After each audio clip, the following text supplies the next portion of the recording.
Waalaikumsalam warahmatullahi wabarakatuh. Bagaimana Ya, keadaannya hari ini, Pak? alhamdulillah sehat, Pak Dek. Ya, Kumaha, Pak Dek? alhamdulillah, Pak. Mohon maaf nih mengganggu waktunya, Ya, Pak. monggo. Mungkin ada beberapa hal yang ingin saya tanyakan kepada Bapak terkait tugas dari program grup penggerak yang sedang saya ikuti, yaitu tugas dari modul 3.1 tentang pengambilan keputusan dengan menentukan nilai dan prinsip dalam pengambilan keputusan. Mungkin pada dasarnya dari setiap sekolah memiliki suatu permasalahan yang mana itu harus dihadapi,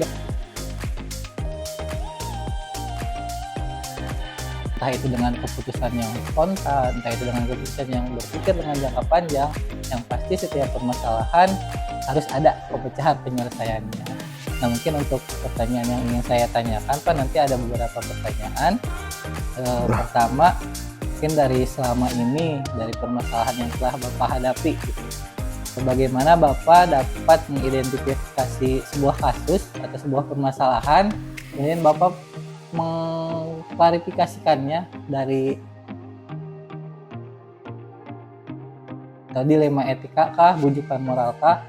Nah, bagaimana cara Bapak mengidentifikasi permasalahan tersebut agar Bapak bisa mengklasifikasikan, oh ini mah kasusnya dilema etika, atau ini mah kasusnya kasus bujukan moral. Mungkin bagaimana cara Bapak mengidentifikasi? Ya, itu setiap orang pasti pernah mengalami ini, ya, tentang dilema, ya. Dilema itu adalah sesuatu yang bertentangan, ya, itu bisa benar dengan benar atau benar dengan salah. Nah, itu harus kita identifikasi, ya, apabila kita menghadapi hal ini, supaya kita benar dalam mengambil keputusan. Nah, dalam hal ini saya biasanya mengidentifikasi dulu nih, misalnya kegiatan-kegiatan yang berhubungan dengan kedinasan. Nah, ada hal-hal ya yang ini dua-duanya benar, Pak Dek, ya, dua-duanya benar. Tapi ada yang bisa dibuka dan ada yang tidak bisa dibuka. Nah, itu adalah dilema, ya. Jadi kita harus bisa menempatkan atau memutuskan setelah kita identifikasi ini, apakah ini berurusan dengan hukum atau enggak. Kalau berurusan dengan hukum, nah ini berarti ini dilema moral, gitu ya. Karena berurusan dengan hukum. Nah, kalau berhubungan, kalau tidak ada berhubungan dengan hukum, nah ini berarti dilema etika, nah gitu kan, ya. Yang tadi itu, misalnya kalau setiap lembaga mungkin sama, ya, setiap lembaga mungkin sama, itu ada dilema-dilema itu. Jadi karena loyalitas kita, apakah mau kita terbuka, ya, atau ini kalau terbuka, ini bisa membahayakan kepada instansi kita. Nah, berarti itu kita harus mengambil keputusan jangan membuka hal-hal seperti tadi. Walaupun itu bahwa kita kalau ngomong itu harus apa adanya atau apa gitu kan, kalau menurut budaya kita gitu kan, ya. Nah, tapi enggak seperti itu. Berarti memang pada saat identifikasi, kita mengidentifikasi atau mengklarifikasikan satu permasalahan itu kita lihat dulu esensinya kemana, ya, Pak. Pastinya dalam satu penyelesaian masalah mungkin tidak ada yang dirugikan, ya, dalam artian ya sebisa kita mungkin, ya, Pak, untuk menjaga gitu, menjaga sekolah dan menjaga nama baik sekolah, begitu juga nama baik instansi yang sedang kita pegang. Ya, nah itu berarti loyalitas gitu. Loyalitasnya, betul sekali, Bapak. Terima kasih. Mungkin untuk pertanyaan berikutnya, selama ini gitu, Pak, bagaimana Bapak menjalankan sebuah pengambilan keputusan, terutama untuk kasus-kasus yang ada dua kepentingan, di mana kepentingan tersebut antara benar dan benar, yang termasuk ke dalam dilema etika. Jadi ketika ada kasus ini benar yang dilakukan tapi misalkan dalam kebenaran itu ada juga kesalahannya. Nah, bagaimana cara Bapak memutuskan pengambilan keputusan dalam permasalahan seperti itu? Jadi seperti yang tadi saya bilang, itu diidentifikasi dulu, ya, masalahnya apa. Setelah itu kita kumpulkan data-datanya, Pak. Datanya harus lengkap dan detail, ya, harus lengkap dan detail supaya nanti dalam kita memutuskan, ya, atau kita sebelum memutuskan kita mau bertanya dulu ke orang-orang yang berkompeten dengan hal itu udah ada Pak Adi gambaran ya, katanya harus lengkap dan detail, agar tidak salah dalam pengambil keputusan gitu ya. Nah, jadi setelah katanya lengkap, terus kita berkolaborasi dengan orang yang berkompeten dengan hal itu, nah itu udah punya gambaran kita tuh bagaimana kita memutuskannya gitu, Pak Adi. Iya, mungkin itu sekaligus menjawab pertanyaan saya di nomor 3 Pak, untuk langkah-langkah dari langkah-langkah atau prosedur yang dilakukan Bapak dalam pengambilan keputusan. Jadi memang yang Bapak lakukan itu salah satunya tadi seperti identifikasi, mengumpulkan data, mengobservasi dan lain sebagainya, langkah-langkah yang biasa dilakukan dalam satu pengambilan keputusan dalam pemilihan masalah. Dan harus kolaborasi Pak Ade. Oh iya, kolaborasi ya Pak. Barangkali ada pengalaman dari orang lain yang bisa kita kita ambil gitu untuk memutuskan gitu. Sangat baik sekali ya Bapak ya.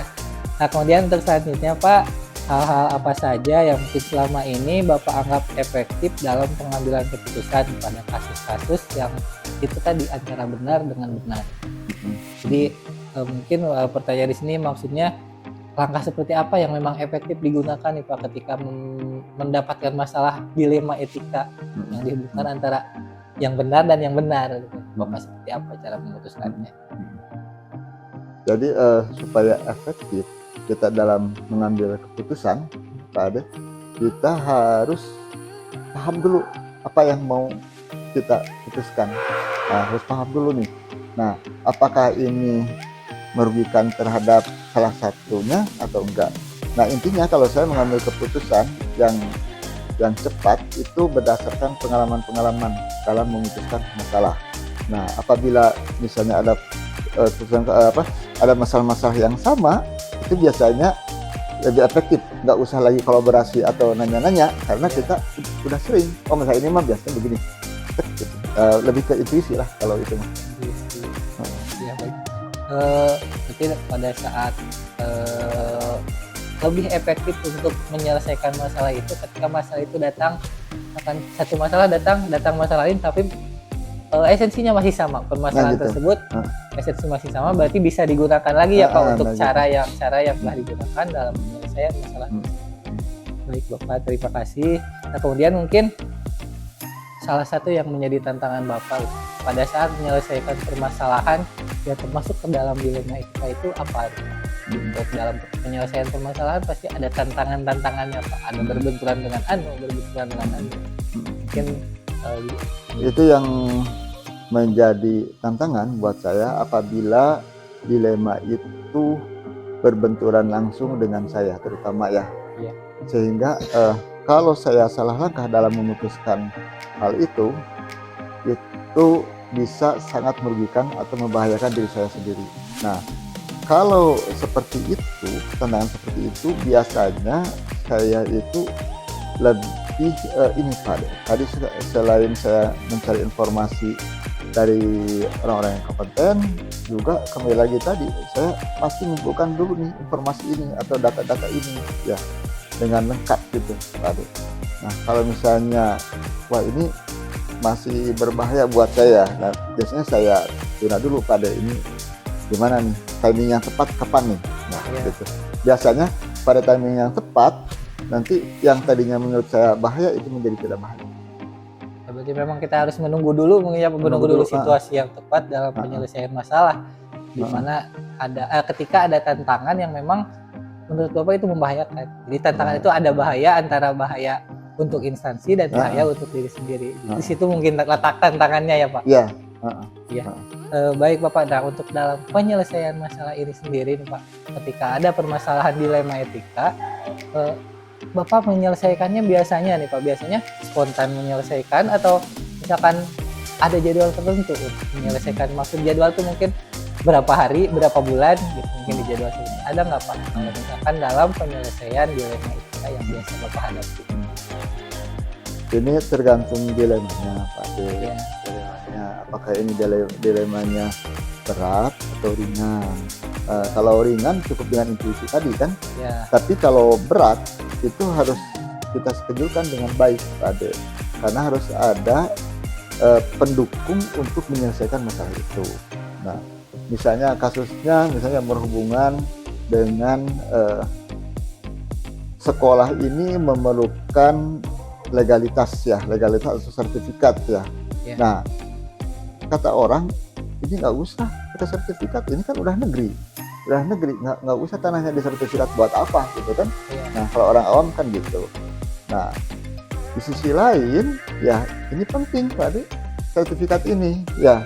Nah, itu harus kita bikin ininya schedule-nya Pak Ade, karena di sana ada step-stepnya yang harus kita tempuh, dan aturan-aturan segala macam atau dokumen pendukung segala macam, terus harus berkolaborasi dengan siapa. Nah, itu memerlukan schedule yang benar ya.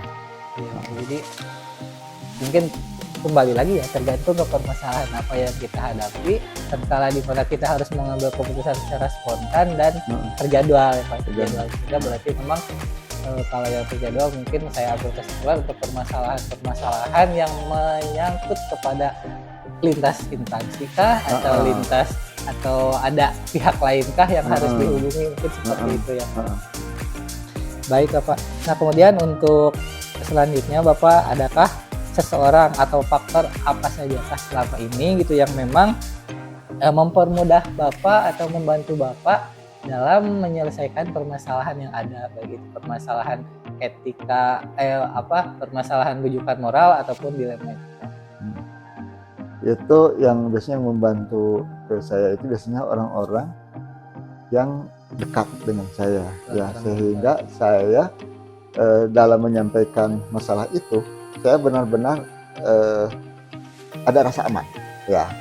Nah, ada rasa aman sehingga masalah itu kita sampaikan ke dia, ini saya ada masalah ini nih, terus menurut Anda gimana? Nah, mungkin nggak cuma satu orang, ada beberapa orang, sehingga tadi kalau referensinya kita lebih lengkap, nah insya Allah nanti apa yang kita putuskan tidak akan beresiko tinggi. Jadi memang pada dasarnya kolaborasi ya Pak. Kolaborasi, ya, dari awal kolaborasi. Pada awal percakapan kita ini bahwa kolaborasi itu sangat penting dalam hal penyelesaian permasalahan terkait data-data dan lain sebagainya. Ketika kepala lebih banyak mungkin ya Pak akan lebih mudah dalam menyelesaikan. Nah gitu. Ya baik Bapak. Nah, kemudian untuk yang terakhir nih Pak, dari semua hal yang telah disampaikan oleh Bapak dari pertanyaan-pertanyaan tadi nih Pak, pembelajaran apa yang dapat kita ambil dari pengalaman Bapak dalam hal pengambilan keputusan, baik itu di dilema moral, dilema etika ataupun di rujukan moral? Jadi intinya kalau menurut saya ya, dengan seringnya kita menghadapi atau mengalami dilema-dilema itu ya, kita itu makin terasa, intuisi kita makin tajam ya. Dan intinya apa yang kita lakukan tentunya kita tidak mau ada orang yang tersakiti atau dirugikan. Jadi saya lebih ke apa yang kita putuskan itu harus dirasakan kebermanfaatannya buat banyak orang. Baik sekali Bapak, jadi pelajaran yang mungkin bisa nanti saya ambil juga gitu dari setiap pembelajaran penyelesaian permasalahan yang Bapak hadapi gitu, mungkin jangan memutuskan dengan tergesa-gesa Pak. Jangan kumpulkan dulu dokumennya ya. Harus dengan observasi yang tepat, pengumpulan data yang memang real, relevan dan memang diperlukan dalam penyelesaian permasalahan. Baik Bapak, mungkin itu saja yang saya tanyakan. Terima kasih untuk berbagi pengalamannya Bapak. Semoga bermanfaat bagi saya. Amin. Amin. Dan semoga itu permasalahan-permasalahan yang Bapak hadapi, adapun ketika Bapak mungkin kan saya nggak tahu, mungkin Bapak sedang menghadapi satu permasalahan, semoga permasalahan yang Bapak hadapi bisa cepat diselesaikan dengan baik dan tanpa ada halangan. Amin. Terima kasih Bapak atas waktunya. Sama-sama Pak Ade, saya undur diri. Assalamualaikum warahmatullahi wabarakatuh.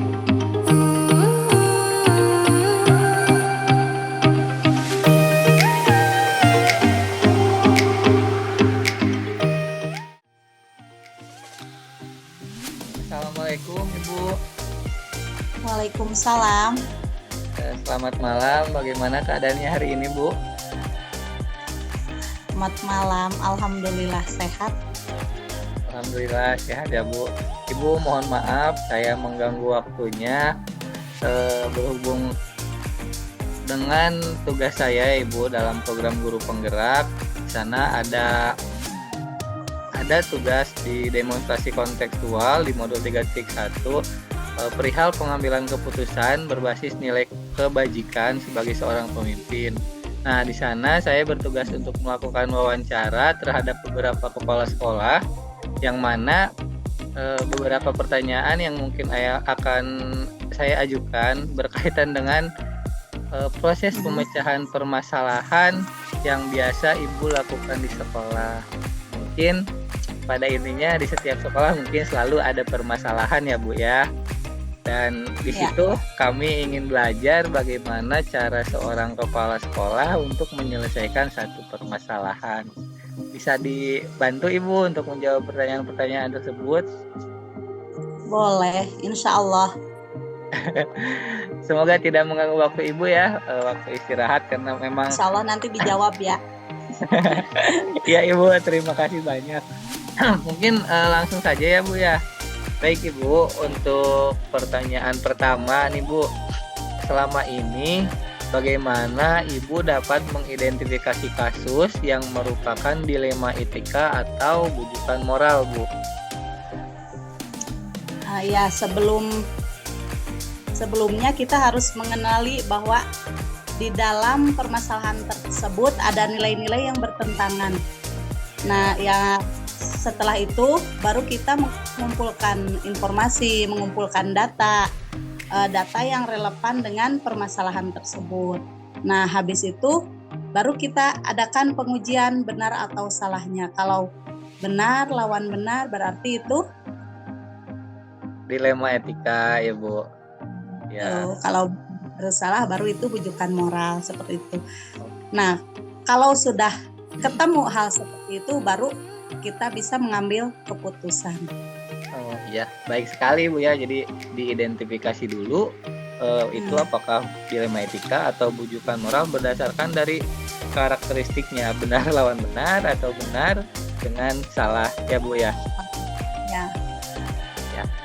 Terima kasih Bu. Mungkin untuk pertanyaan selanjutnya, selama ini nih Bu, bagaimana cara Ibu dalam menjalankan pengambilan keputusan di sekolah, terutama untuk kasus-kasus yang dimana ada dua kepentingan yang sama, yaitu benar dan benar yang mengandung nilai kebijakan. Bagaimana cara Ibu menyelesaikan permasalahan tersebut? Setiap keputusan yang kita ambil pasti ada konsekuensinya. Nah, dalam mengambil keputusan kita tidak bisa secara langsung dan kita tidak bisa gegabah juga. Kita juga harus mempertimbangkan dari hasil akhirnya nanti seperti apa gitu. Dampaknya seperti apa akibat dari keputusan yang kita buat. Ya, berarti memang dipikirkan dulu dengan matang-matang ya Bu untuk pengambilan keputusan itu. Dampaknya apa dulu? Dampak untuk kita, dampak untuk orang lain juga ya Bu? Iya. Baik sekali Bu. Mungkin untuk selanjutnya langkah-langkah nih Bu atau prosedur seperti apa yang biasa Ibu lakukan selama ini dalam proses pemecahan permasalahan yang ada di sekolah Ibu? Untuk langkah-langkah serta prosedurnya Bu. Untuk langkah-langkah pemecahan permasalahan. Iya. Nah, biasanya saya selalu mengidentifikasi keputusan apa yang perlu diambil. Misalkan apa permasalahannya dan nanti hasil akhirnya atau goalnya atau tujuannya apa yang ingin saya capai. Setelah itu baru saya mengumpulkan informasi. Setelah mengumpulkan informasi, saya mencari solusi-solusi. Jadi mencari solusinya jangan hanya satu. Nanti kalau sudah ada solusi-solusi, nah solusi tersebut kita musyawarahkan dengan yang lain dan kita baru mengambil solusi yang terbaik gitu. Setelah itu baru kita ambil keputusan dan setelah mengambil keputusan kita tinjau ulang keputusan yang diambil, bagaimana dampaknya, bagaimana hasil akhirnya. Dan apabila hasil akhirnya mungkin banyak jeleknya, ya kita pilih solusi yang lainnya sehingga tidak meminimalisir dampak yang jelek pada hasil keputusan. Iya Ibu, baik sekali. Ternyata banyak sekali ya Bu, panjang sekali dari langkah-langkah dan prosedur yang memang diambil dari pengambilan keputusan. Yang saya tangkap dari pernyataan Ibu, mungkin di sana memang sangat diperlukan koordinasi dari semua pihak ya Bu, agar tercipta satu keputusan yang memang bermakna bagi semua gitu. Baik Ibu. Kemudian untuk selanjutnya, hal-hal apa saja nih Bu yang selama ini dianggap efektif dalam proses Ibu ketika penyelesaian permasalahan di sekolah?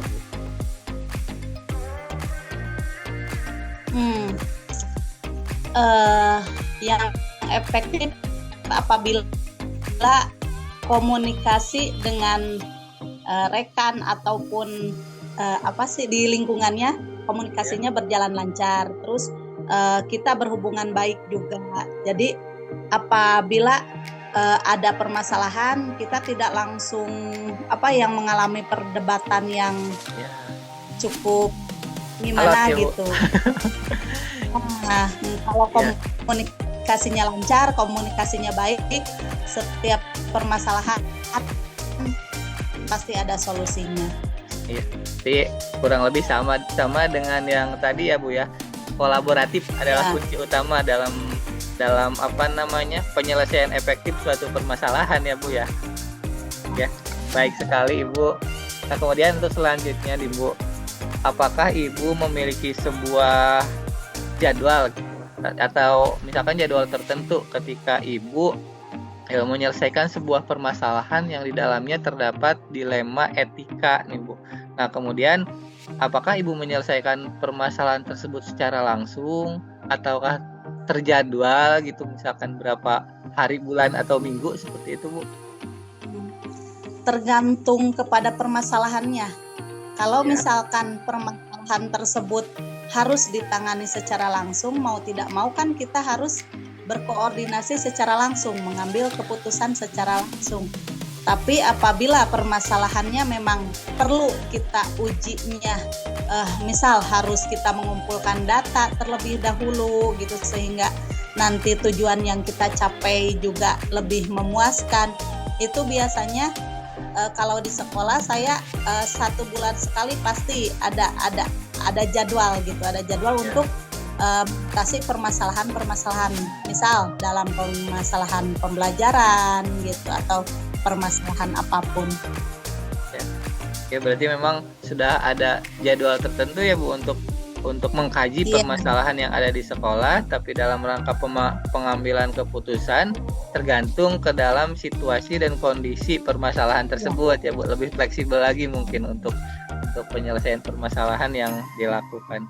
Baik Ibu, mungkin selanjutnya, adakah seseorang atau faktor apa yang selama ini mempermudah dalam membantu Ibu dalam pengambilan keputusan ketika terdapat kasus-kasus?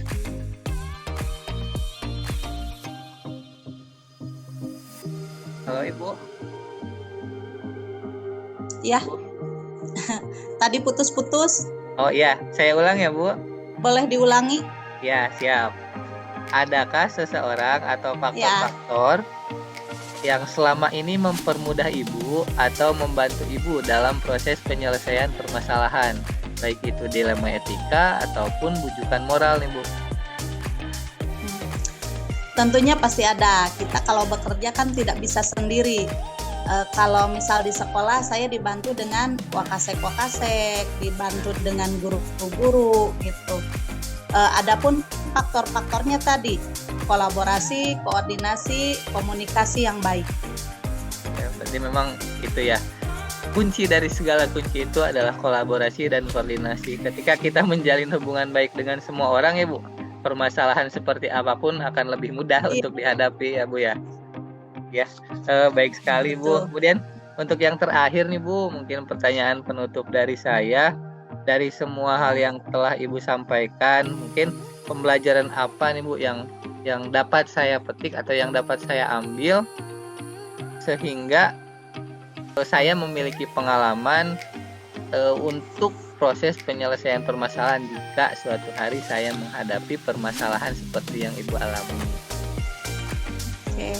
Yang pertama mungkin harus menjalin komunikasi yang baik dengan rekan, lingkungan, dengan masyarakat sekitar. Terus setiap pengambilan keputusan jangan gegabah, harus ditelaah dulu.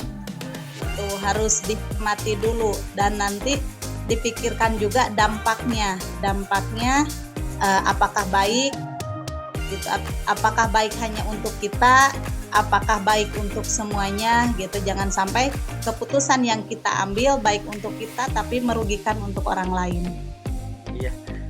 Baik Ibu, terima kasih sekali untuk berbagi pengalaman dan ilmunya nih Bu. Mungkin dapat saya simpulkan bahwa ketika dalam penyelesaian suatu permasalahan, kita tidak boleh terlalu terburu-buru dalam pengambilan keputusan ya Bu. Observasi, mungkin pengkajian, kolaborasi, koordinasi, serta mempertimbangkan aspek negatif, positif dan negatifnya itu sudah harus sangat-sangat ini ya Bu, harus sangat-sangat sangat dipertimbangkan ya, harus sangat dipertimbangkan ke depannya. Baik Ibu, terima kasih sekali untuk waktunya. Mohon maaf saya mengganggu waktu istirahatnya Ibu. Mungkin lain kali bisa disambung lagi. Percakapan hari ini saya cukupkan sekian Ibu. Terima kasih sekali untuk berbagi ilmu serta pengalamannya. Mungkin di lain waktu saya bisa berkunjung ke sekolah Ibu secara langsung untuk berbincang lebih banyak perihal materi pengambilan keputusan sebagai seorang pemimpin pembelajaran. Saya undur diri Ibu. Terima kasih untuk kesempatannya. Assalamualaikum warahmatullahi wabarakatuh. Waalaikumsalam warahmatullahi wabarakatuh. Sukses ya. Ya, terima kasih Ibu.